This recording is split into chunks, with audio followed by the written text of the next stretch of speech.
Hi everyone, my name's Clancy. Welcome to the Bat Channel. Stick with me and I'll introduce you to some of the Sunshine Coast's battiest residents, how they keep our forests healthy and mozzie numbers down. Now before we start, I want you to take a moment to think about bats. What are the first things that come to mind? Perhaps you thought about the big bats noisily feeding in your backyard, or the afternoon flyout from a local flying fox camp. Or maybe it was something more sinister like vampires and Halloween, or gross that, they stink. Bats have copped some bad press over the years, especially with recent global events. So you may be forgiven if your first thought was that they carry disease. Let's do a bit of a fact check on some of these before I introduce you to our Sunshine Coast bat friends. First of all, do bats really stink? Well, do you? Like us, bats can have a rather pungent odour. Bats use scent to recognise each other, and like other animals, including us, they also use scent to appear more attractive to a mate. Ooh la la!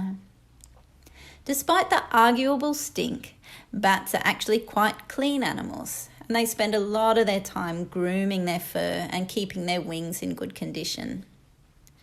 Are bats noisy? Well, yeah, they can be. Like us, Australia's big bats can get pretty noisy when they get together with their mates. Because we share a similar hearing range, when they have a party or an argument, we hear all about it. Most Australian bats, though, like all of our little microbat species, make most of their chatter way above our auditory range, so we can't hear it without a special bat detector. Who thought of Halloween or blood-sucking vampires? Well, sorry to disappoint you folks, but there are no vampire bats in Australia. Vampire bats are only found in the Americas, and only one of the 3 species actually feed on the blood of mammals, like you and I. Do bats carry disease? Well, once again, like us, bats can carry some nasties.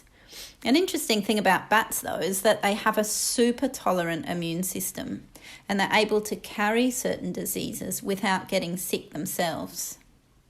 Scientists are actually currently learning more about this to see if that may actually help humans fight off problems like cancer or even slow down the aging process.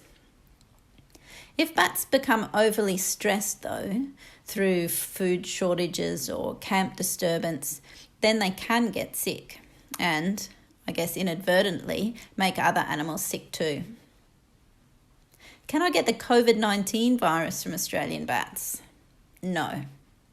There are literally thousands of coronaviruses all over the world, and Australian bats do not carry the coronavirus that causes COVID-19.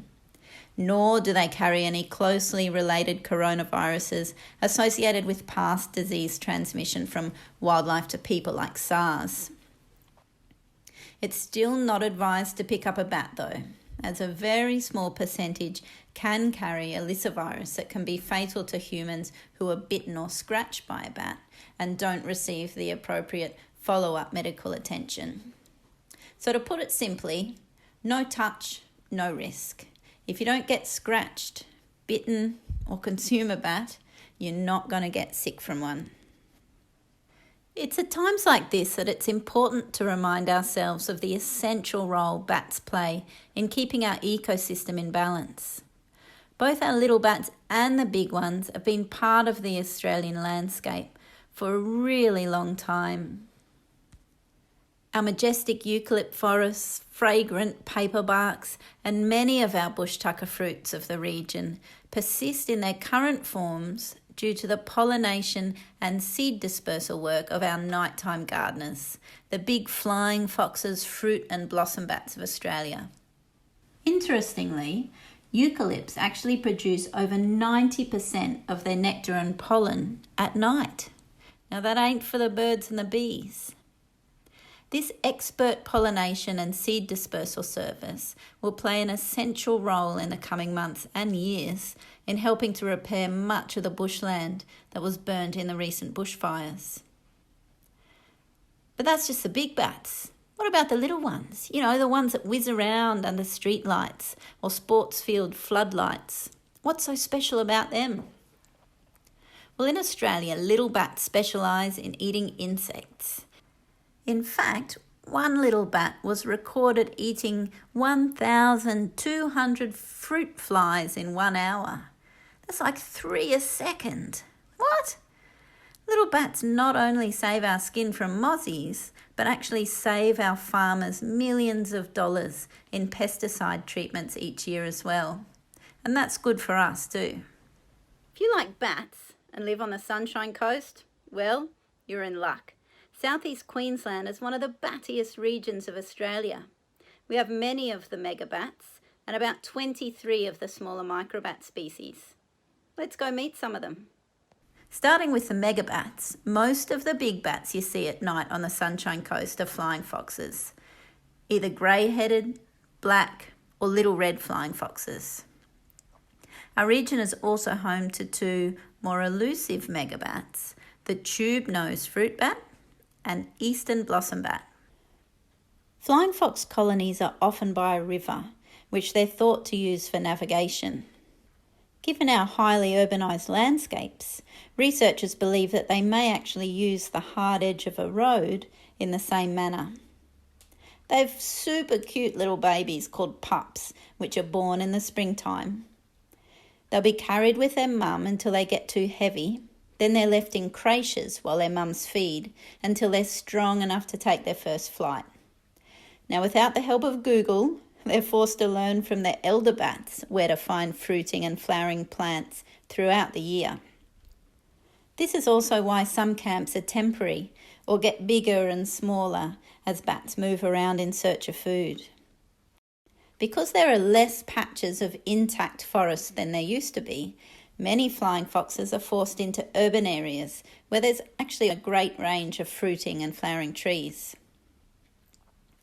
Many microbat species rely on urban trees as well, especially old ones with nice big hollows.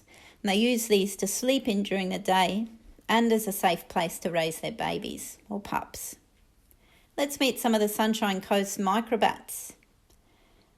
These little winged exterminators feed not only on mozzies, moths and beetles, but other things like spiders and scorpions, fish and even frogs. Microbats are not blind, however most use a technique called echolocation, as well as their eyesight and hearing to find food. They send out pulses of sound from their mouth or their nose, and the echo that they hear back tells them how far away an object is, as well as its shape, size, and even its surface texture. One Sunshine Coast microbat, the golden-tipped bat, lives in abandoned hanging bird nests, and it loves to eat spiders, in particular the big hairy orb spiders.